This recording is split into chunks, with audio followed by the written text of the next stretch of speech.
हरिः ॐ नमो दुन्दुभ्याय चाहनन्याय च नमो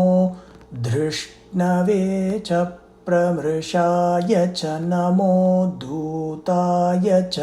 प्रहिताय च नमो निषङ्गिने चेषु धीमते च नमस्तीक्ष्णेशवे चायुधिने च नमः स्वायुधाय च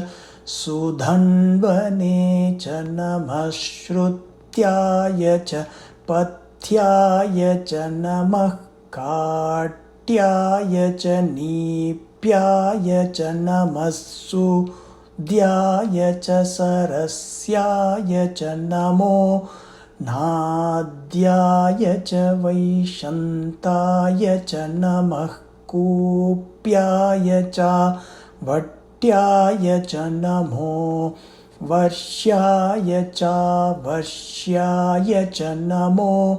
मेघ्याय च विद्युद्याय च नमः येध्रियाय च तप्याय च नमो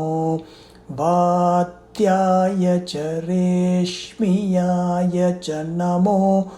वास्तव्याय च वास्तुपाय च।